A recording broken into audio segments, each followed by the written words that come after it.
Basin Street is a street where all them characters from the first precinct meet. New Orleans. I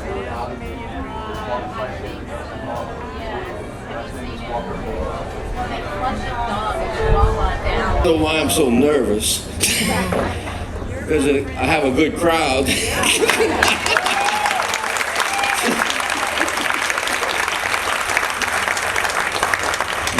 Usually I have like half people who like me and half people who don't like me. And my job is to convince the people who don't like me to like me. You know, so you gotta say like you're a nice folksy guy. And I'll do this for myself and I don't do it for anything else. And it's the truth, but people don't believe that. And so you're gonna hear things you never heard before and things that are not true and things that things that I lied about. And one was C-SPAN. I just saw C-SPAN. I have no idea what I said on C-SPAN for an hour. And because people would come up and say, "Oh, I love your dog." So you can see that while I'm painting, because I can't paint and talk at the same time. I have to do that. But one is the Today Show, and you know all kind of things like that. So I'm just so happy everyone's here. I mean, we never thought this would happen, and I'm glad that everybody showed up. You know, what is it, Don? You build a baseball park and people come. Yeah. And you build a boat and people came. Okay, we're going to start with a slideshow, and it's kind of interesting. No one has ever seen this slideshow because people think that I probably didn't have a life before I painted blue dogs. But I really had like 45 years of life before there was any blue dogs ever conceived. And this is going to be the real.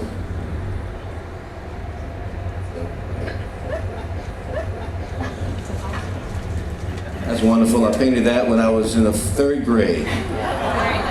That was actually my first painting ever done, and I still have it. When I was in the 3rd grade, I had polio, and I couldn't walk for like a year, and my mother came in and gave me some paint by number set. And I started painting on the back of the canvas. I didn't like to follow the lines. So that was an early clue that I was never going to be like anybody else. Because I hated to follow these lines. So this is my first painting there. And then they decided that I should take art classes, you know, because I showed some promise. So I started taking art classes, and the woman teaching art classes made me paint this fruit. You know?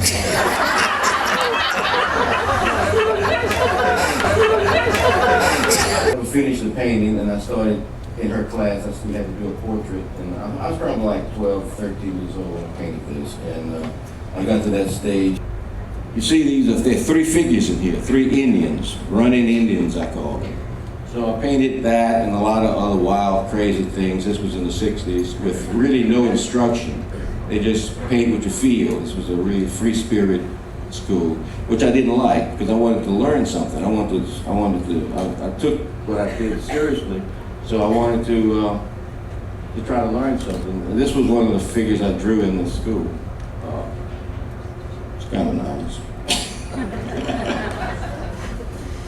So after 2 years at school in Lafayette, I got myself enrolled in the Art Center in Los Angeles. And unknown to me, when I got into school, I found out that I was the only undergraduate student there. There was like 500 students, and you really had to graduate from a college to get in. And they let me in because of my portfolio. So I got in, I was like 19, 20 years old, and I started taking what I call real art lessons and trying to do something that, you know, from the figure, try to teach you to draw like Michelangelo did, you know. And the good thing about an art school like that, the teacher got in front of you and did it. You saw what he did, and then he walked away and said, do it. Then you realize how good or bad you were. You know, and we were all real bad. And so we did drawings, we'd have illustration classes, actually automotive design. It's one of the major art schools in America. It's in Pasadena right now. And they teach you commercial, it's really a commercial art type school, not too many. And that's when we showed the Campbell soup can. Well, all the students, we all loved to go see that. You know, the professors hated it. They said it wasn't art, it wasn't this, it won't catch on. Because everybody was painting really abstract expressionism and very loose paintings, and he came and started doing hard edge paintings. And all the paintings that were done at that time, all the contemporary stuff was hard edge, solid line, bright colors, taking advertising images and making art out of it. And these are some of the things, the Jasper Johns flag, Liechtenstein, and all these artists in the 60s that started doing things really modern, creative. It was really a really great movement where he took a cartoon and made a piece of art out of it. And so, naturally, I was going to do the same thing. So here, I did my own version in 1966 of cutting out and pasting down characters and painting the negative spaces in between. The painting never actually got finished. It's like 7 feet by 8 feet. And so I thought I was going to, follow everybody like a student was going to do what everybody else is doing now. Realizing very early you can't do that. So I finished school, got out of school, and after a series of events, I ended up back in Louisiana. And in Louisiana, I started looking at Louisiana in a completely different way. Some ways I'd never seen before, and decided I wanted to live there. And I was going to take everything I learned in California, all the contemporary things, and try to create something in Louisiana that was really true to Louisiana, but at the same time, be very, very different. So I started investigating and looking at early Louisiana paintings. This is one of the paintings. And I realized what was happening, that these early Louisiana painters painted, they were all European artists mostly, and they painted the European tradition. And when you have a huge sky, I guess this is the Mississippi River, there it is, but it doesn't really say Louisiana. It could be, it's more of a European flair to the design. Is that a play? Yeah, it's clay. I just threw that. Right. So I copied it basically. I did my own clay. So I started doing copies of early Louisiana paintings in a way that, because you never know which way you're going to go. So this is another early Louisiana painting. There's a tree. But again, it's a huge sky, and it doesn't really say Louisiana. It's subject matter is there, but it's not a really feeling of what it is. So I recognized that very early, so this was one of mine I did. And I started realizing that, I wanted to go in a darker palette. My colors I wanted to be very dark, because Louisiana was dark. When I drive from California to Louisiana, I'd see that the minute we cross the Sabine River, like the skies got smaller, the trees got darker, and this was the feeling Texas was wide open spaces, Louisiana was real closed spaces. Here's another old painting of Louisiana. And there you go, the big open spaces, it's not really, it was missing something, and I felt there was an opportunity to do something that no one had done.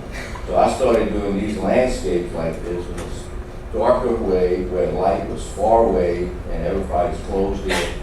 And that's basically how I started.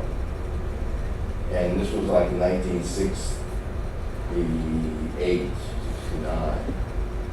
And I painted about hundreds of these little paintings, selling them for $10. This is another early Louisiana painting that's very primitive, very ugly. So I did my own version of primitive and ugly.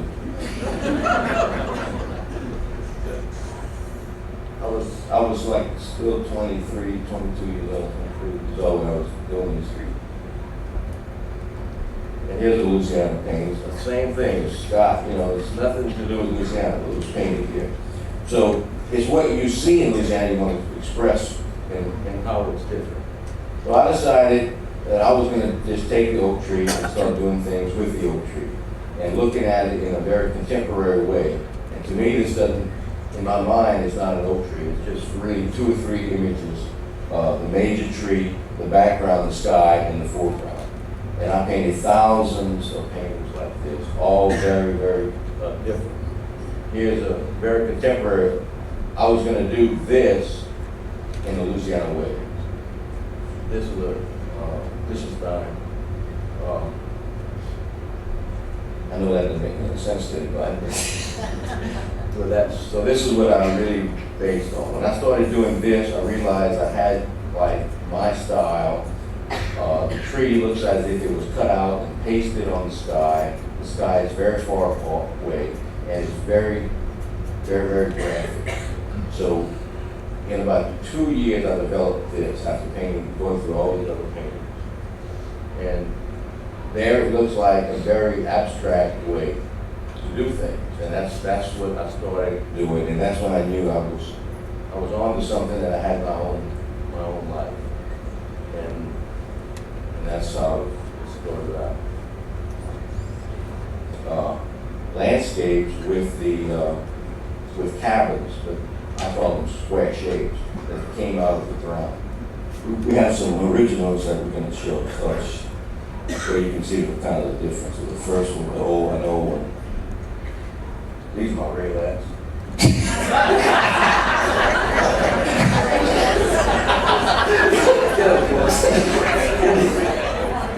Put it in the light. Find it light. Very, very, very dark, very, and to me it's all abstract. And thank you.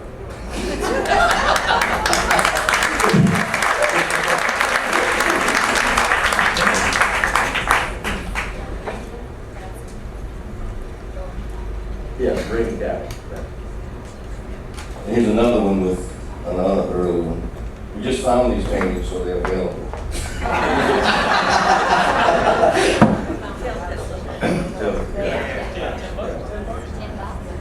$10, yeah. 8,000 for the frame. When I say I found them, I found someone to sell it to me. And that's, good over. So I did paintings real small and real big. Some of the paintings were 5 feet by 8 feet, and I probably did 3,000 landscapes.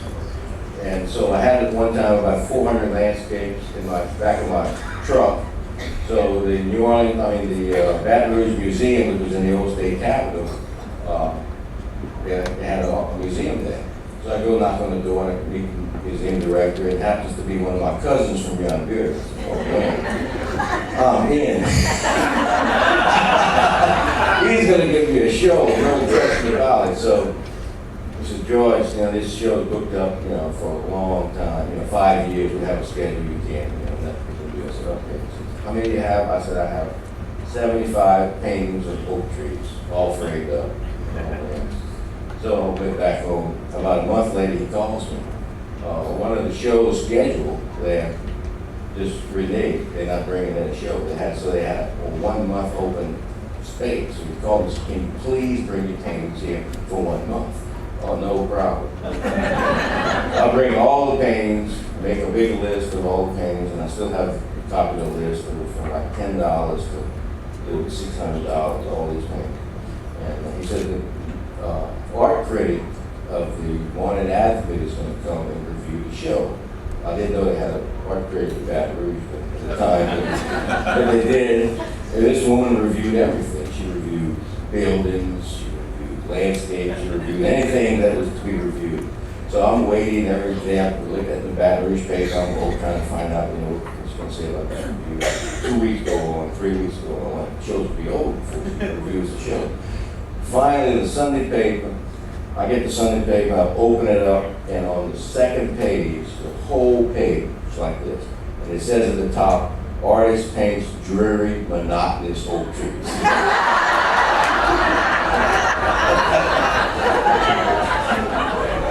And that was the good thing.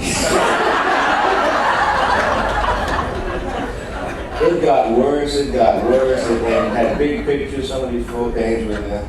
Oh, I was crushed. Like, oh, my career's over. What am I telling my mom? Well, everybody saw it.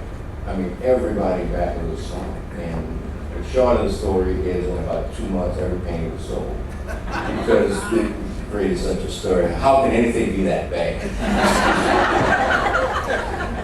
So, at one point of painting these trees, I decided that, well, people should, Louisiana's parts of people. And how would people look who would come out from in the back of one of my oak trees? So before I started doing that, I painted this painting, which is my family. My grandfather's there, my uncles are there. It's called an aioli dinner. Aioli means garlic butter. And this was a family photograph I grew up with. I added a lot of people to it. I put the house, which is the Darby plantation in Liberia. And this meal was held once a month at a different plantation in Liberia from 1880 to 1920. And every portrait is, every face is a portrait. And it took me about 7 months to look at the painting, to do the painting. So I knew then what I had to do. I had to start painting Cajun people. So after many paintings, it just evolved what I was trying to do. I was going to graphically interpret the history of Louisiana. By that I mean that the Cajun people I was painting looked as if they were cut out and pasted on the landscape because they were transplanted from Canada. So all my paintings started with this design. The people are all in white because they were ghost-like figures. They lived in the landscape. They lived in the outside. They were primitive because Louisiana was primitive and whole culture. So I developed my style of painting, and I painted that actually till 1985. All these paintings I did about that's all I could do to help the Cajun culture. People said, why do you start painting blue dogs? I said, well, after 25 years of painting Cajuns, but I took all these different types of stories and culture experiences that I had, and festivals and fairs, and painted these little primitive paintings. And I'm probably painted about 3,000 over the years. This was my oldest son, Andre, and his friend, Petro. And you see, the people never touch the sky. People are always caught up in the trees, meaning that they were caught. The tree represented the stability of the culture. The sky far away represented the hope of the Cajuns. They could never really touch that. They all in white. Sometimes the legs of the people become the oak trees. The black legs here become parts of the oak trees. So it was a very stylized, graphic way and a primitive way. The thing about painting primitive is that it's real, meaning that it's not polished and it's sincere and it's people said I painted so bad they were good.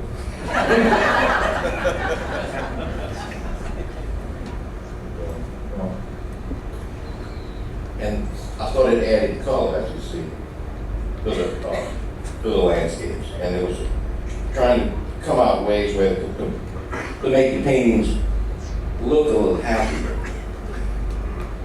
with color.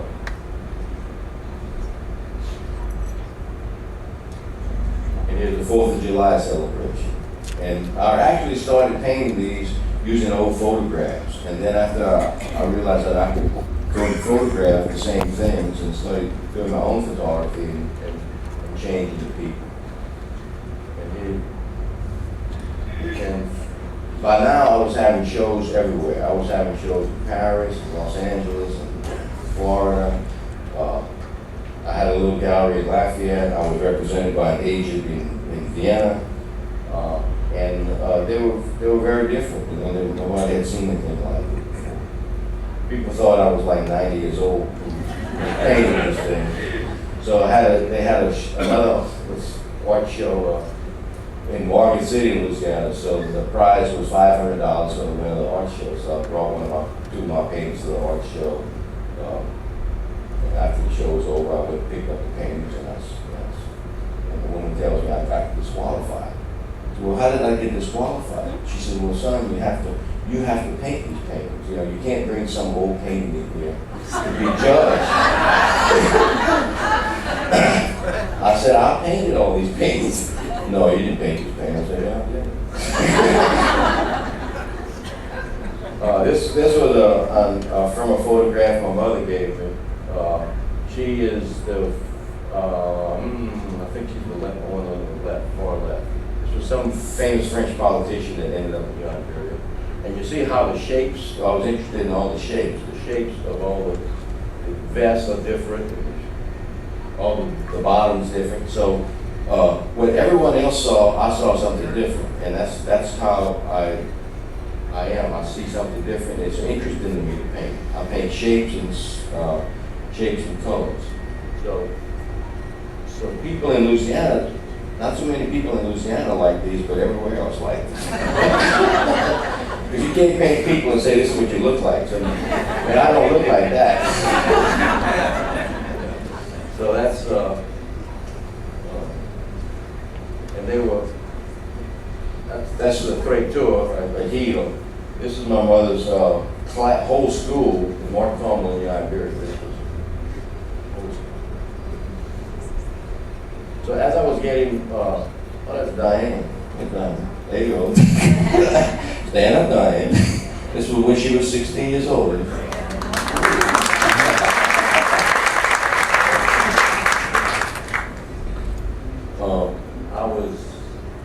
And this is Jolie Blonde. Jolie Blonde was a Cajun legend. It was a song. And everybody in Cajun country knew the song Jolie Blonde, but no one had a visual image of it. So I decided to make up a visual image of Jolie Blonde. And I painted that out of my head, out of the model. And so it became a classic collection. And I started realizing that, you know, the more time I spent on the painting and the more serious I was about it, it could become something very special to everyone else. So I started painting really portraits of the Cajuns, portraits of people, in a way that trying to keep the primitive feeling but do it a portrait of it. This portraiture here. So this is sort of my portrait phase of the Cajuns, and we can show another.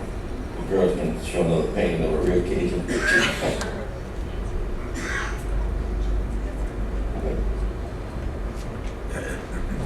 Now this is a Cajun with a blue dog, so this is kind of, we're jumping over ourselves a little bit, but this is a Cajun in all the white touches here, never touches, I'm saying, very stark, very abstract, and all my shapes look as if they were cut out, just pasted on there. Because of my early painting, you notice in 1966, my shapes were cut out and pasted. So I want to keep that impression look. This is a crawfish boil in Rodrigue. Hank Williams has a lot to do with Louisiana. He wrote the song Jambalaya Crawfish Pot Filet Gumbo, and if you can't see it in the sign in front of him, it's a Hattie Called Caravan. Hattie Called Caravan was a folk medicine done by Dudley J. LeBlanc in Albertville, Louisiana. And he was real famous. He was a song and dance man. And so I started doing portraits of famous Louisiana people, mostly politicians, because that's the only people who are really famous. As we know in Louisiana, everything's political. No matter what you do, it's all very political. So this is Earl Long, Huey Long's brother. And Earl was the crazy one, they say. I mean, I think both of them were crazy. So after these people from Washington, D.C. would come down and run our political campaigns, and they saw that I painted Louisiana politicians. And so I was asked by the Republican committee to paint Ronald Reagan.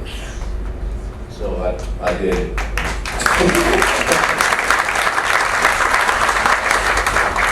So the story of this, so they sent me out to California to photograph the Reagans on their horses because I decided I was going to paint them as American heroes way back then. So I'm out there photographing the horses, and getting Nancy's driving up on the horses, you know. And the horses really were not active, you know, they were really dead horses. They didn't look good in the painting, these horses. So I got back to my studio and saw these horses and everything. I went to my scrap file and I found a great picture of Gene Autry on a horse. And I put Ronald Reagan's head on it.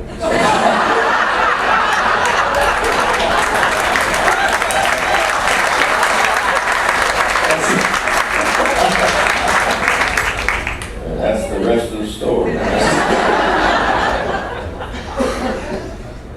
So because I did that, when George Bush actually, he was running for president, he was vice president, I get a call from somebody at the White House for the inauguration, but for the convention, which happens to be in New Orleans, thank George Bush with all his grandkids. And so they sent all these photographs of him and his grandkids. I had to put it all together, all these portraits at the time.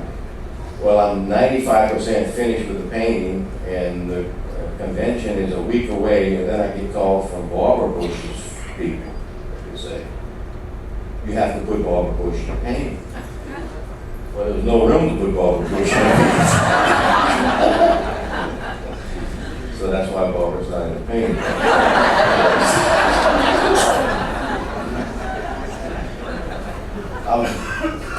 By accident, I've been at the White House a number of times, and a lot of times you can get the edge on them because you can't. They tell you what to do, but you just can't do it.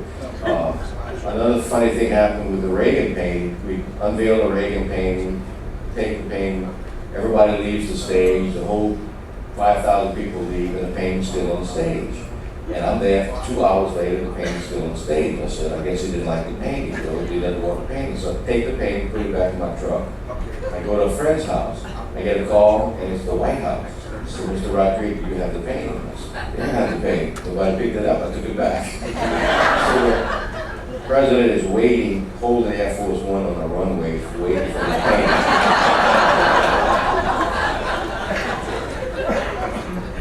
So one time I had a show, long story, I'm going to try to shorten it, in Moscow at the last Reagan Summit.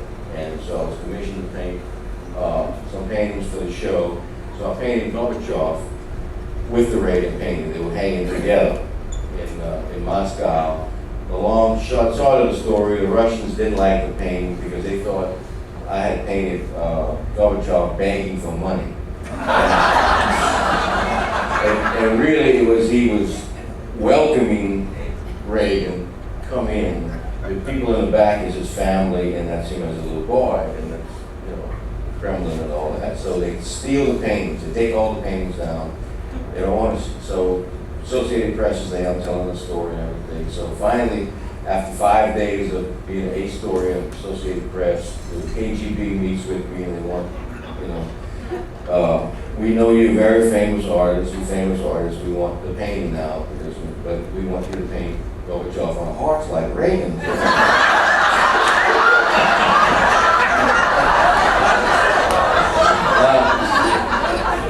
I was there for 10 days, I had 2 days left, you know, so the pressure was on. So I said I wasn't gonna, you know, there's no way I would paint. So I said, I didn't know really that Gorbachev had a horse. And he said, well, he doesn't have a horse, but we hope Reagan will give him a horse.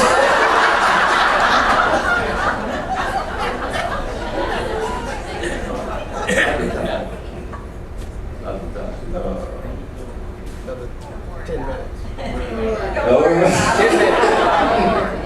You know, you can get up and leave, you know. Basically what happened was I took all the paintings out of the frames, rolled them all the paintings up, put them in a beer case and gave it to ABC News, and they put the beer case in Air Force Two, and I smuggled all my paintings out of Russia. That's a short story.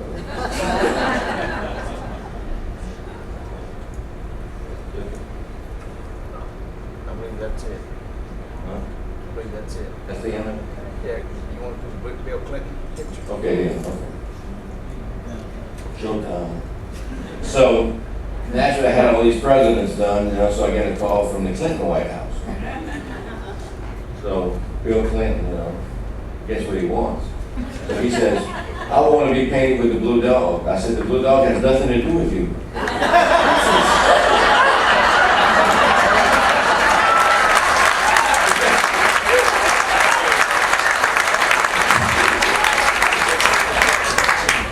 So he said, just put it down there anyway, I don't care. So that's what I did. So they're walking, this was the theme, they're walking into the 21st century. So I said, okay, I'll paint walking in the 21st century. And they did 7,000 posters of this at the second inauguration, and they sold them. So we go to the White House, we unveil the painting, we do the whole thing. The Clinton House is certain things I can say and certain things I can't say. So, story is, all they wanted was the prints. So they bought all the prints. So the painting is mine. So, and you a big Democrat at the time here? Clinton really wants his painting in his library. The Reagan painting, Reagan donated to LSU and wrote off $1 million. So, too bad. Anyway, so what I did. You want to do a question and answer? I guess we're going to go through the Blue Dogs fast. So is Clinton willing to buy that for his library, or does he want you to donate it? He wants me to donate it. The problem with artists, we can donate it, but we don't get anything written off. Yeah. Somebody else can buy it and donate it anything they want, whatever the library thinks it's worth. Bush has his painting at his office, in Houston. So we're going to go to the Blue Dogs. So in 1984, I was still painting all the Cajuns, and I was commissioned to do a book called Bayou, which was 40 ghost stories. And one of the ghost stories in the book is called Loup Garou. I decided to paint the Loup Garou. Loup Garou was a legend that my mother told me, that if we're not good today, this Loup Garou was going to come out and eat you tonight. So it was a Cajun werewolf dog. So I decided to paint this Cajun werewolf dog. This was 1984. And I went to my scrap file and found the old photographs I had of my deceased dog, Tiffany. And so I loosely painted this, and the sky was blue. And the last thing I painted was decide what color I'm going to paint the dog. So I decided to paint it blue because the sky was blue, and it was sort of a nighttime scene. So that was the first painting of what was called the Blue Dog. I thought, nothing of it. It was just one of my paintings I did with the regular Cajun painting. So I started painting 2 or 3 paintings a year of this Loup Garou, which was a real roughy-looking werewolf dog that lived in a cane field with oak trees behind it. So in my mind, instead of painting people, I'm painting this dog as a person or a spirit living in the Louisiana landscape, and that's all it was. So I started painting it with various objects. This is a doll. See how the dog looked different every time. The eyes still look like a wolf dog. I hadn't changed the eyes yet. Colors changed, a bluish greenish dog, and thought nothing of it. And in 1989, I had a show in Los Angeles, and I brought 40 Loup Garou paintings with 80 other paintings. And I heard people talking about the paintings, and naturally no one in California ever heard of a Loup Garou. So they were calling it the Blue Dog. Look at this blue dog, look at this blue dog. And they stuck in my head, the Blue Dog. That made me think a lot. What is the Blue Dog about? So I started painting it as, in my mind, a blue dog. And so I started to lose the back landscape, taking the dog away, and the landscape got further and further away. You notice the eyes started changing.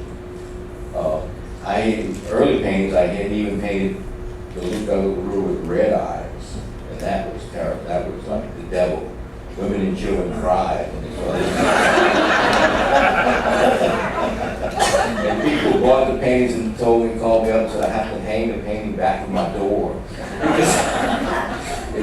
strong, and people, I mean, so I changed it different ways, you know, and it got to be that the eyes really was looking into the soul of the animal, or whatever it was. Didn't know exactly what it was yet, because it was continuing development of what really is this.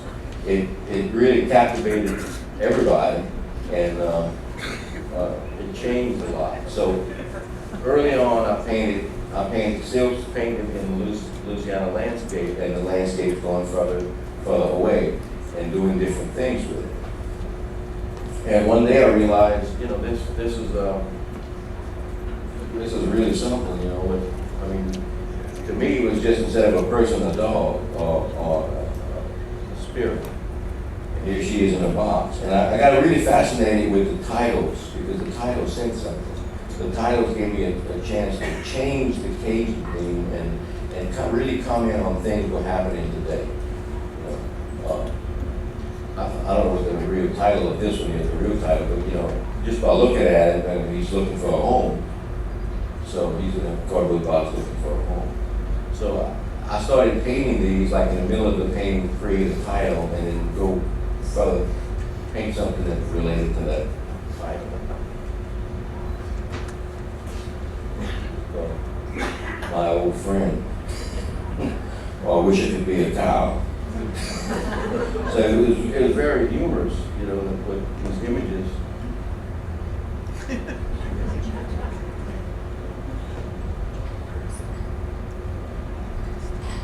And then I started taking old paintings, old classical paintings. That's a classical Yang painting.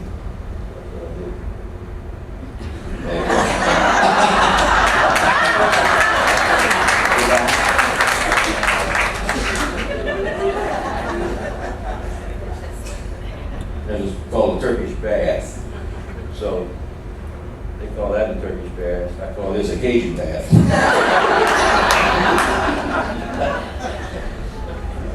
Well, putting this on Raw Street really shook up a lot of people.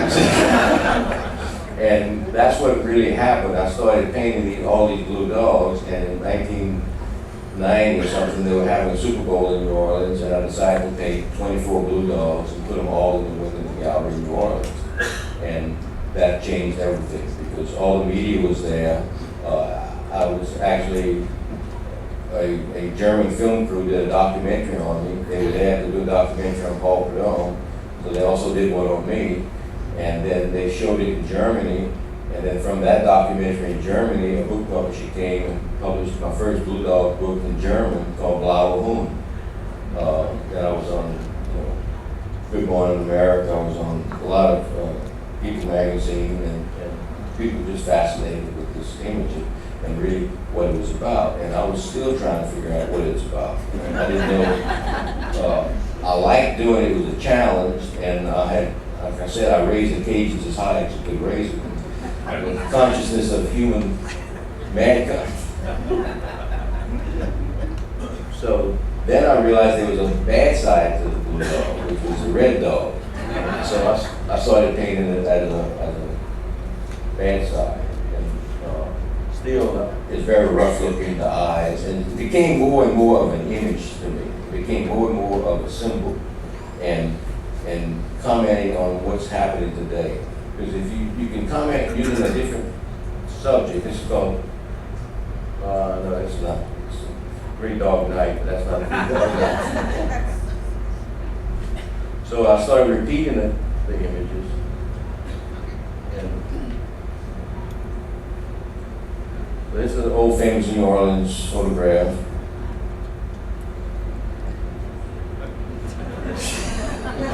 So you gotta have fun with these things. I never showed the original pictures to anybody who's, you know. And so this was the original dog outside of it, and the landscape is far away, so everything is moving farther away from reality. This is me in my white shoes. And things now, the colors are starting to change and getting brighter and brighter colors.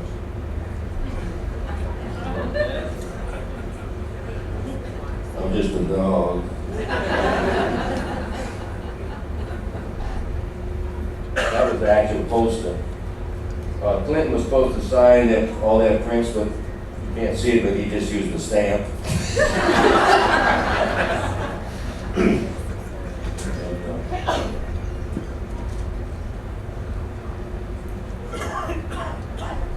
So then I got commissioned to paint the 3 Louisiana Jazz Festival posters using the Blue Dog. And again, I didn't want to use the Blue Dog, and they made me use the Blue Dog. So I guess they were having the blues, so they used it. Out here, Pete Fountain and Louis Armstrong. And now things started changing where I could change the colors of the landscape, change the background colors, change the tree colors, and things really started getting abstract. Was this about the acrylics or was it before this project? I went in, actually I got sick, I got hepatitis in 1984 because of the oil paint. I painted so many paintings a year, and I was in a confined area in the 3rd story house. I got hepatitis from the oil, and almost died twice because they didn't know what was giving me hepatitis. They thought I had to eat an oyster, and so I was sick almost a year. I went back to painting with acrylic oil again, and then I went back in the hospital. And so the doctor came in, gave me a liver biopsy, and said something's happening. Do you ever refinish furniture? I said, why? I said, because the varnishes. I said, he didn't know I would paint pictures and I would use varnishes every day. And I used spray varnish, which I breathed in. So that's what gave me hepatitis. So I got very, I was sick another year, and I had to change my whole painting scheme from oil paint to acrylic paint. So I teach myself how to paint in acrylic that looks like oil. So this was sort of in that time frame where I had to change. And painting with acrylic, the colors are a lot brighter.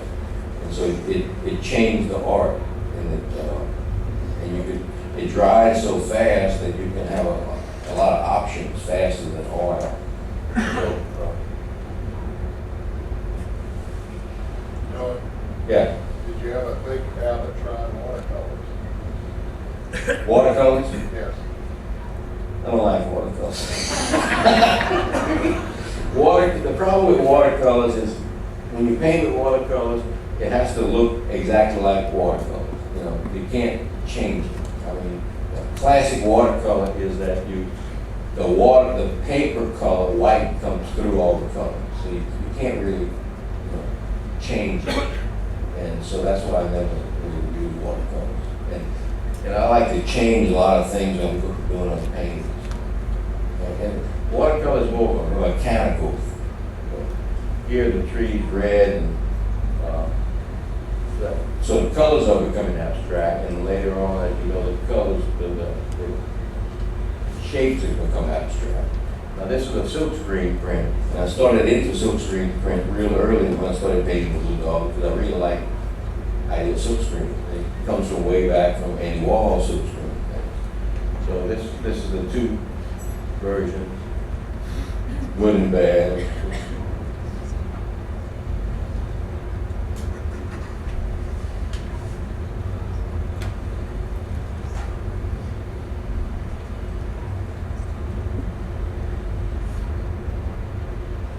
Here is everything's gone. The tree's gone, the landscape's gone. The image of by now, this is not a dog to me anymore. It's an image. And I relate the color of the dog to the background. And you can't take this dog and put it into another painting. Every painting of the dog is for that painting. Color changes. Go back and look at all the paintings, all the blues are different.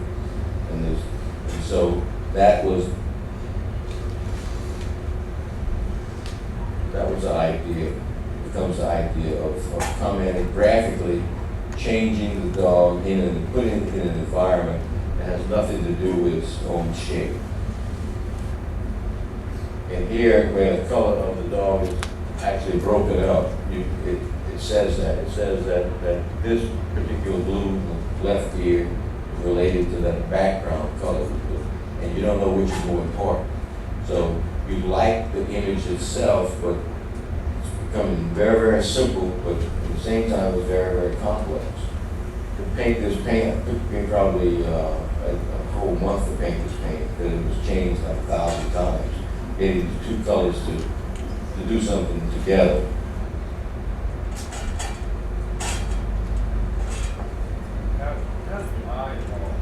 The eye slowly evolved into these saucer-like eyes, like you're looking through it. The dog is flat. The dog is always flat. The shape never changes, because if I change the shape, it becomes a cartoon. And I never want to make it a cartoon. Early on, people, and we're going to see this first movie when I start painting, Whoopi Goldberg does the voices of the things. And this was sort of a preparation. She wanted to buy the Blue Dog. She wanted to make it into a cartoon feature for kids. And so she agreed to do this. I hadn't seen this in a long time, so I forgot what did it, but this will be kind of funny. But I didn't want to make it a cartoon. It's not a cartoon. It's a straight image. And by not changing the position of the dog, and the dog is painted as if you're looking eye level to the dog as a person. You're not looking down. It's become something else. So the eyes are very important, because you look straight through the soul of whatever it is. Sometimes when the eyes in the background is the same color, you really see how it's different. But it became more of it just evolved, like the sausage shapes.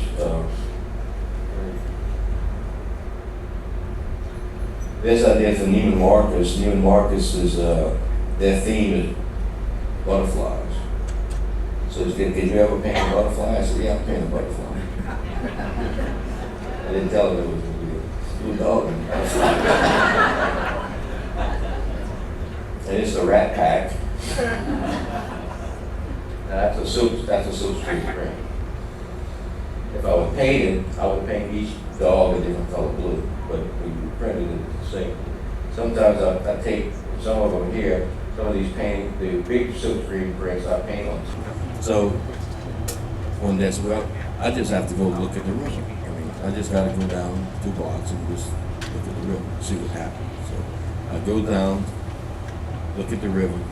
I'm looking down in the river, in the water, and there's an oil slick. Big excitement. There's an oil slick right in the Mississippi River.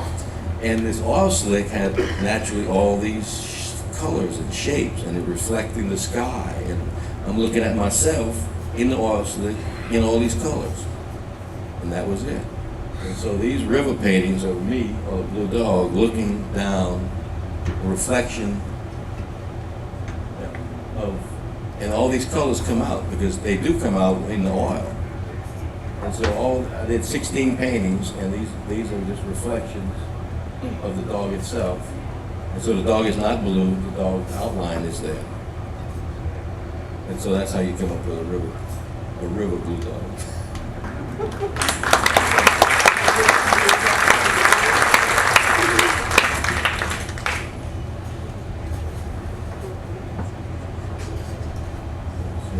Any questions? We're going to have questions a little bit.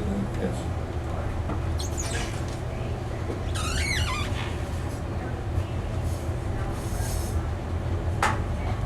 Yeah.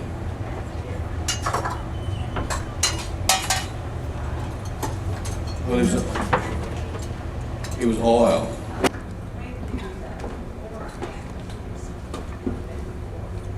I gotta look at the paint. You constantly change. So, yeah. Yeah. And when I walk up to this canvas in 10 minutes, I have no idea what I'm gonna do. And I want to keep it that way. I don't want to, some of the paintings like the Yang paint, very, very few, 1 to 2 a year, I have an idea really what I want to do. But in order to keep it fresh and new and, I want to surprise myself, and I want to be happy with it. You know, I want to have fun doing it, because what a painting is you solve a problem. You know, it's a problem you set up. And one thing I like about painting the blue dog is that there's going to be a blue dog in that painting. I mean, I know there's going to be a blue dog, and the challenge is to do it over and over again and do it different each time. So that's the real challenge. That's the real fun of it. You know, it's better than not having it all open. So you know it's going to be that way. George, Yeah. Okay. Go ahead. what about medium pastel for the blue dog? I don't like, you mean the color pastel? Well, no, the chalk. The chalk? Yeah. I've done some like that, not many. I don't sketch usually before painting. I paint right on the canvas. I draw it out, you're gonna see I draw it out, and I paint it. You know, all these other. I like to paint. I like to put paint on canvas. That's if when I look back at the whole thing, that's what I like to do. I like that. And I like that so much, it doesn't matter really where it goes, you know, and looking back at all this, it makes some kind of a sense, I guess. Can you tell how you do a silk screen, Oh, or is that too detailed? it's kind of detailed. Silk screen usually never, it's not, you don't do a painting and you do a silk screen from it. Usually that's not the way I do it. Silk screen is done by black and white drawings put together and then added the color on top. It's kind of technical. It's hard to show it. But a print, I only do like 80 to 100 something prints per edition. No. What happened with the whole, you know, when something happened so fast, and I had a gallery, and I didn't own at first I didn't own the gallery, but someone else owned the gallery, I owned the paintings. So I did all these paintings and said, what is it about? I said, well, it's Tiffany. And walked away, and go back a month later, and then I heard all these stories. And it represents Tiffany being it was the original shape, but I'm not painting Tiffany's life. I'm painting my life. And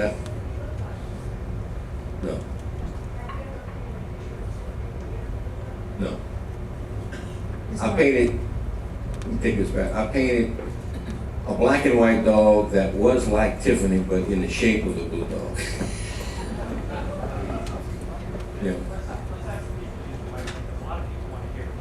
Okay. Okay. Mr. Rodrigue, Yeah. what would you advise a young child, a third grader, to pursue? He loves to freehand. Well, they're gonna do what they want. Would you Let advise them they- paint, let them draw whatever they want to draw. Maybe I mean- go to a studio or get some. Well, guidance? you really can't tell you about 12 years old. You know, but let him draw and draw and give him all, you buy him all the paint, buy him all the thing. I got punished one time in my life because I was painting on my wall with my mother's house. You know. Okay. One of my favorite of your earlier paintings is Shui P. Long standing in front of the state capitol building. Yeah. I was wondering, he's so ghost-like, and the capitol's like almost like a tomb, and I'm wondering if you could comment a little on that. Well, when I decided to paint Huey Long made a very famous speech in the front of Evangeline Oak. That's in St. Martinsville, where Evangeline supposedly wept for her Gabriel, who she longed for to meet again.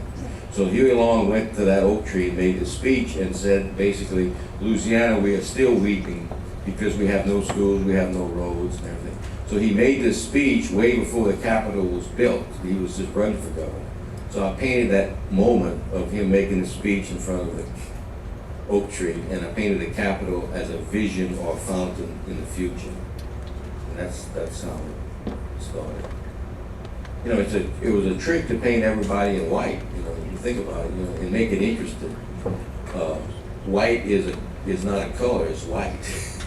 And I really didn't make it like gray, white, blue. I mean, it's all very white. And so the shapes become very important to the design when you have this black and white image. And first my idea was to paint everything black and white, and as it went out from the painting, the colors changed. But that didn't work out too well.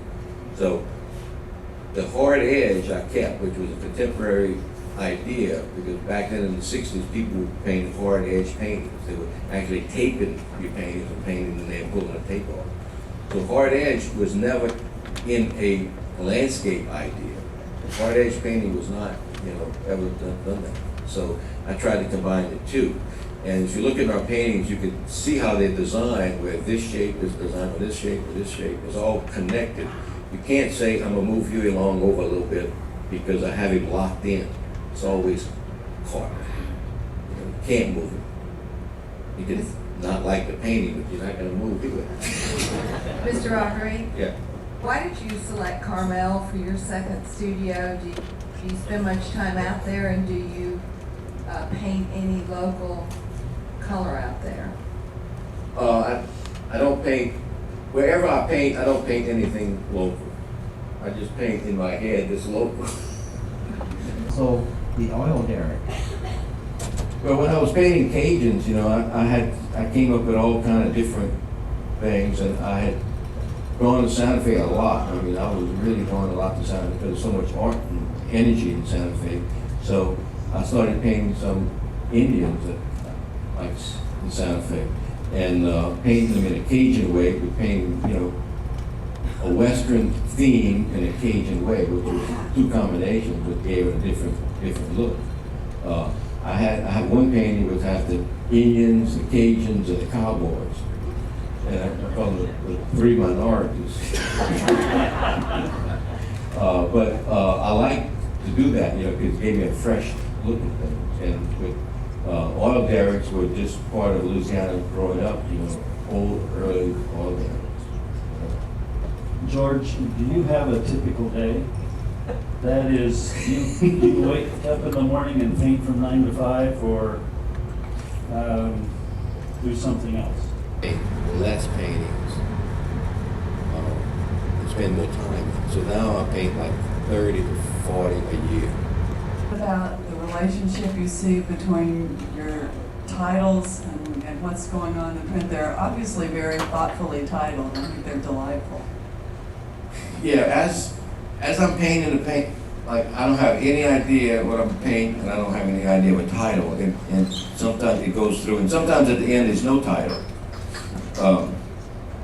But I love titles, and I love to relate things, and what a title does, it makes you look at life or look at something else in a different way, because the images are so different. Early on, I had a lot of, I still do have a lot of all of Hank Williams' songs, and I was actually using a lot of my titles in Hank Williams' songs. I'll give you a little background of our governor. She's the first woman governor, Kathleen Blanco, who happens to be from Alexandria, Louisiana, and I'm from Alexandria, Louisiana. Well, she's not my cousin, but there is a connection, I'm gonna tell you. And why it was so easy to just call her up and say, Kathleen, I'm coming over with 300 people, and open up the mansion and give us wine. And her husband, which we call Coach, was my coach and my 10th grade teacher in Alexandria, Louisiana. He's from Birmingham, Alabama. He came to Catholic High in Alexandria and taught football and played teaching civics. So he did all his thing. Kathleen did her thing, got into politics, and ended up being governor of the state of Louisiana. Coach, he's vice president of the University of Monthaven. So he's got his 2 jobs, and I've been knowing him since, I've been on her since I was 15 years old. Coach was my teacher. He's proud to say that he's kicked me out of more classes because I drew. He always says that. He would probably say that she doesn't let him talk when he's in the mansion. He talks to people, but he doesn't get a microphone and talks. Because you never know what he's going to say. So that's the connection with the governor. And another side connection is this. So So she gets into the mansion, and you know, there's a committee that puts up all the paintings and the furniture in the mansion. You know, it's a formal permission. So she calls me over. She said, "George, I don't like none of these paintings in the mansion. You know, they're old Louisiana portraits. You know, they're just bad portraits, but they're early Louisiana, so they had all these portraits." So what she basically did, she took them all down and put my paintings up. Well, the committee didn't think that was too funny. You know, so they're kind of having a battle. So I'm not sure what to expect, with how many of them they have up there. I know they have at least 2 or 3 original, some of the copies. But anyway, that's again Louisiana politics. You know, so I'm gonna start painting. You want a break? Yeah. I'm gonna start painting, and these movies are gonna come on. I'm not gonna look at them because I can't see myself talking. I don't know what it's gonna be. Some are real short, some are long. The first one is gonna be, I said Whoopi Goldberg plays the voice of the dog, and this is when the actual Loup Garou was a loup garou and a dog. So this filmmaker tried to make it a dog and make these voices are very famous. You won't recognize them, but it's supposed to be very famous cartoon voices. These guys came in one afternoon in Los Angeles, and they dubbed all these, and they used my paintings as, they were trying to get an idea of a cartoon, and I didn't let them do it. They did this, but I didn't, so I'm gonna go paint, and I'll talk to you all.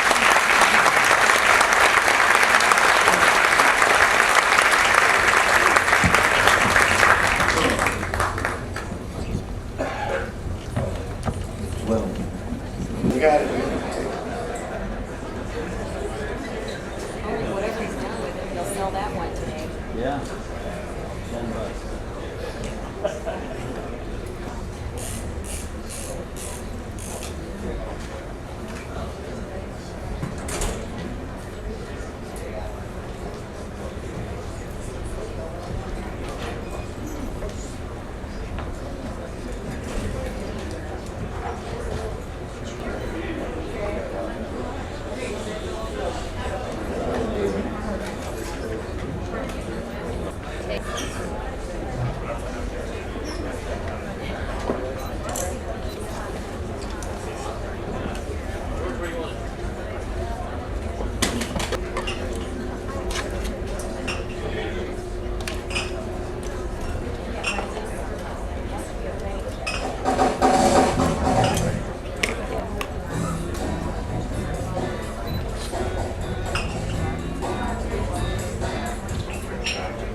The dog's name is Tiffany, and she was our dog for about 12 years.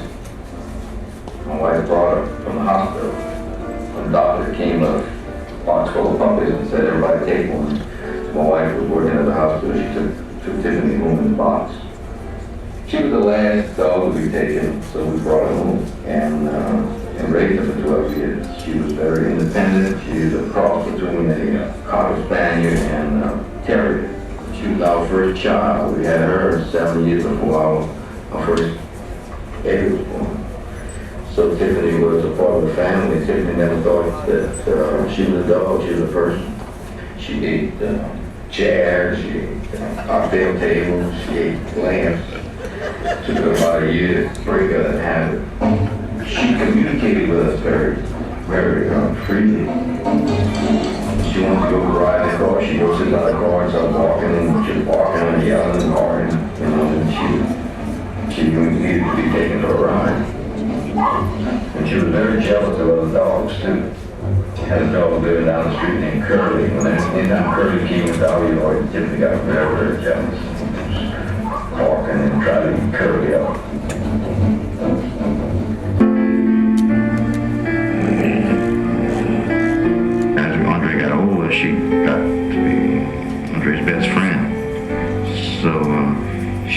grew up, with Andre.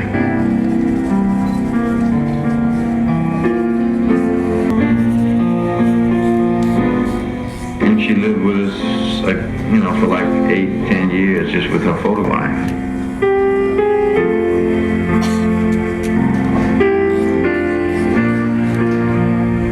I was doing a ghost story book about 8 years ago, and I had to use a model for a werewolf dog, a loup-garou, which is a Cajun werewolf dog.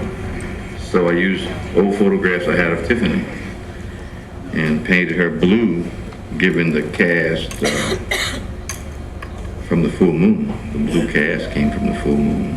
Her in different other situations that are common to my early paintings. So she was with me in the first part of my career. She saw all the first paintings. She saw me go from landscape paintings to putting people in the paintings. So I painted her in landscape paintings. And she's painted in a way that she looks at as if she was pasted on the landscape, because she's not part of it. She's just a spirit. She's asking the question, where am I? Where am I going? I want to go here, but how do I get there? Get out of here. Oh, I'm so lost and I'm confused. I feel funny too, like I'm not even myself today. Ooh, it's getting dark. I could get cold for it. George hasn't forgotten me. Maybe one of you out there can help me. Have you seen my owner? He's an artist. Paints lots of trees. Looks like... Yes, that's him. Oh, well, excuse me. I guess I'll just be on my way then. Tiffany is on a journey trying to find me, trying to find the beginnings of the first parts of the studio, the first parts of the paintings, the first part of my life and my life. And she remembers that. So she travels all around the world and the universe trying to come back to the studio. She knows I painted. She knows the oak tree has something to do with it. She knows that she has to follow the oak trees, but beyond that, she's not quite sure. As he... Was it a king? No, he's an artist. I'm sorry, man. Don't step on us, but we can help you. Thank you very much.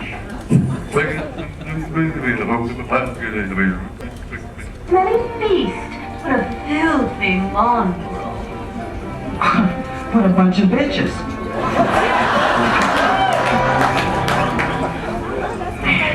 Man, I'm tired. Let me just rest my feet before I catch a heart attack. I've got to find somebody I can relate to. Hey, Moo Cow, have you seen any men around lately? What do you want a man for? Oh, please, take it from me. All they want is to grab and squeeze. Please, I need your help. No, I can't help you. Try one of your own kind. I have too many troubles on my mind.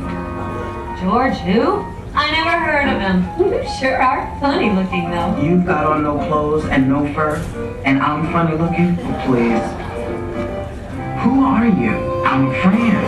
Oh, no, you're not. My owner told me everything red is bad, so go away. You can run, but you can't hide. I will be back. Back away. You're not going to eat me.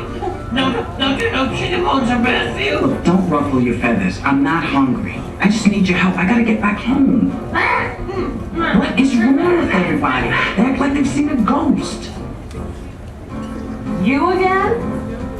Sorry, I didn't mean to interrupt. Haven't you heard of knocking? The nerve! Yeah. Gone. Why, you poor thing. Your problem is you gotta find yourself a man. You're right. Do you know George Rodrigue? No, but go where, sugar? I hear all the good men are out there.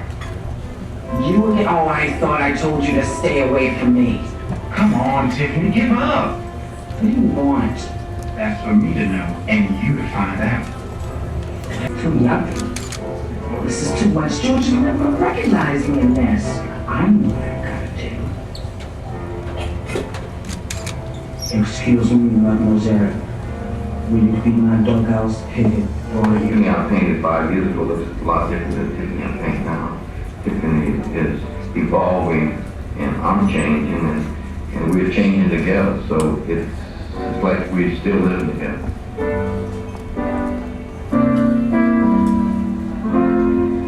Well, when I first painted it 6 years ago, we had it at a restaurant, and people loved it or hated it. Those children were afraid to go eat at the table next to the Blue Dog. I mean, the reaction was very, very strong, and it just stopped them in their track. I started asking more and more questions about the Blue Dog. And it's a funny thing, they all name it the Blue Dog. You know, it's not anything else but the Blue Dog. And after I did like 4 or 5, we put them in the window. I mean, things changed. The dog took on a life of its own. I painted 400 paintings, so I don't, anything but paintings and very serious silk-screen prints. On the larger paintings, more paintings that have a lot more meaning, and more paintings that take a lot longer time, more complicated paintings.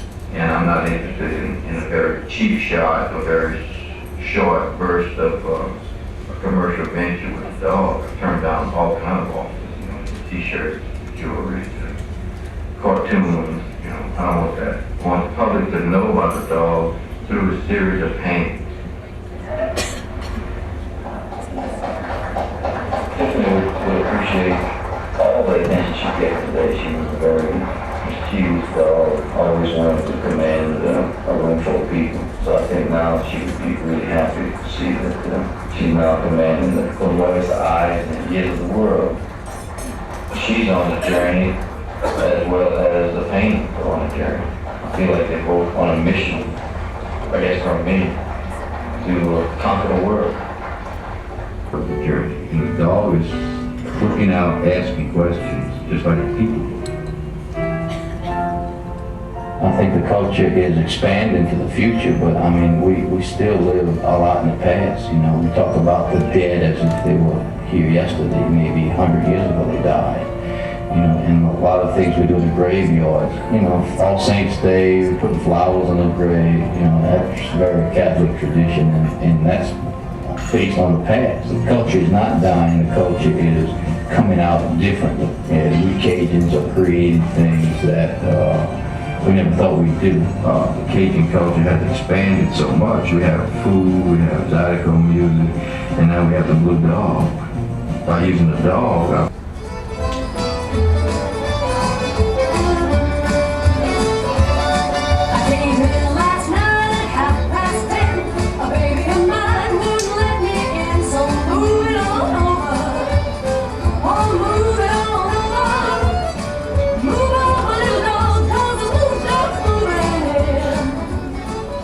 when I see the Blue Dogs, I definitely think of something that looks totally different. It's just outrageous. Happiness. Oh, I think it's one of the more interesting things I've run into. It's fascinating, it kind of grows on you, and I'm pleased I have one in my home.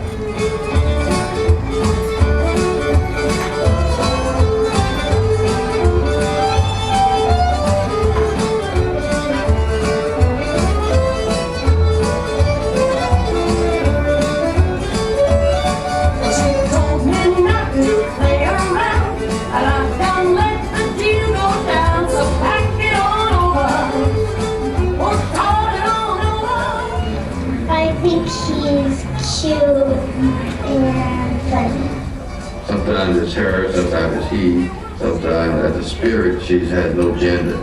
She covers all of her bases. He covers all his bases. Why do you think he's cute? Because he's blue and they took a real dog and turned it into a make-believe dog. He runs around in circles and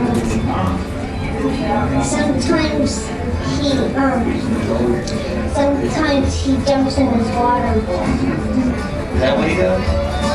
She'll crawl back to me on her knees, and I'll be busy scratching the place to slide it all over. He just has a real eager look about him, like a dog, your best friend.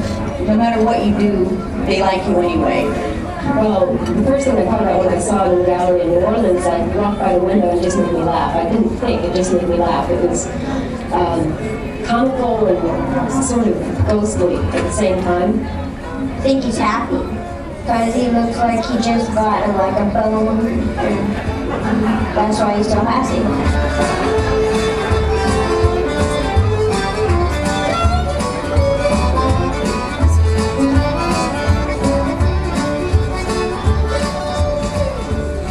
What is it about George's dog you think that makes him so popular? He doesn't bark. He just grins at you. Its eyes. It's the eyes. His eyes. What about his eyes? His eyes are saying something. When he's sitting by the fire hydrant, I know what he's saying. He's saying, I really want to use that fire hydrant.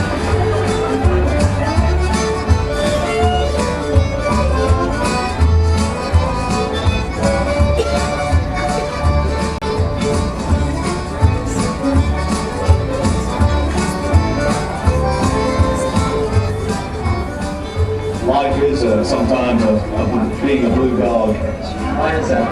Well, I just think, sometimes we don't know where we're going and what our direction is, and I think the blue dog just does a nice job of bringing it all together in a nice graphic way.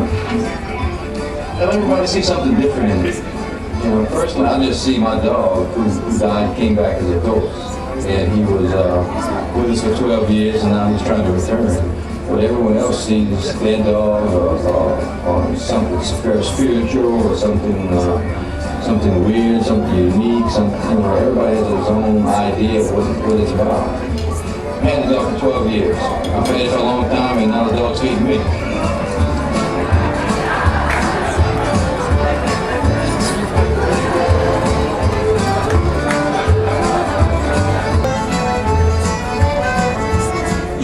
Confidentially, I think I'm going to enjoy my new life.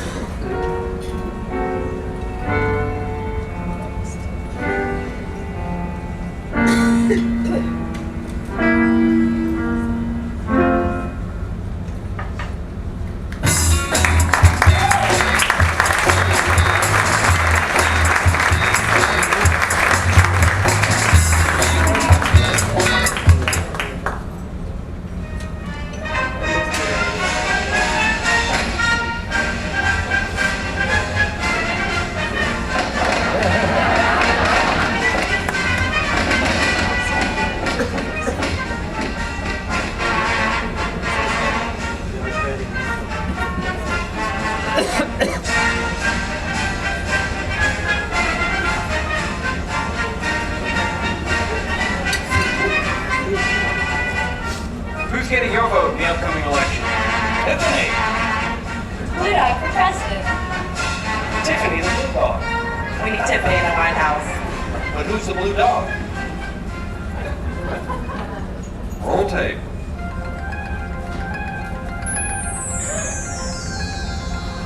Tiffany, the Blue Dog. Some people love her. Some people don't. But to fully understand Tiffany, you must delve into the history of her creator. Back then, we didn't, no one spoke of us as being Cajun. We didn't have any identity. I really found out I was Cajun when I moved to California to go to art school. Rodrigue attended college at the University of Southwestern Louisiana and art school at the Art Center College of Design in Los Angeles. He then decided to return to his home and paint pictures of the Cajun world. Living in Los Angeles, I realized how different I was, how different Cajun was in South Louisiana.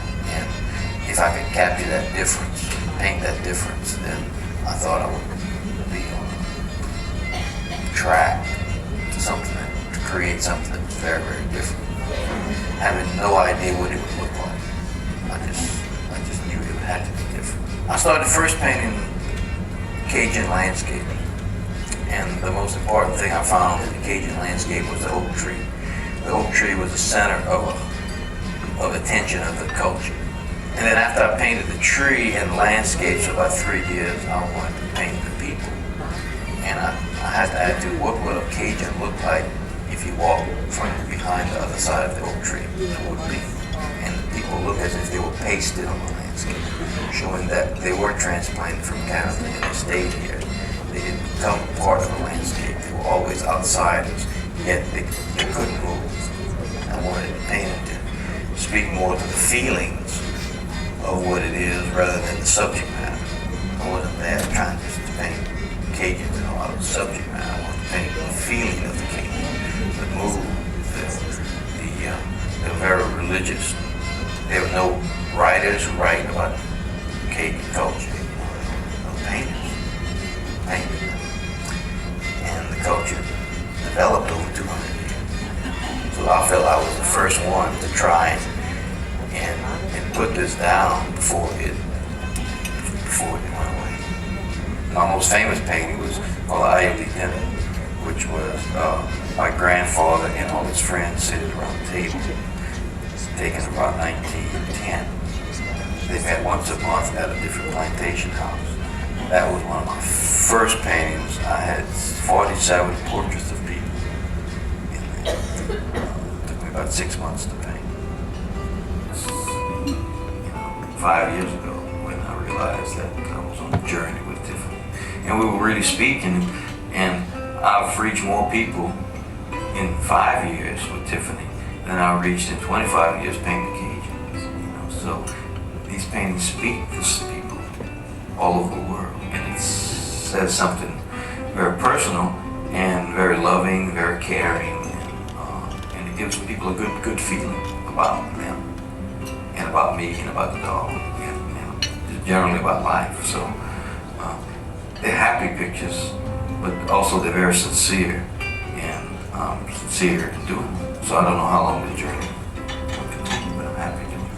A new book entitled Rodrigue, the Cajun Artist, which highlights the artist's 30-year career, is to be published by Penguin Studio Books in 1996.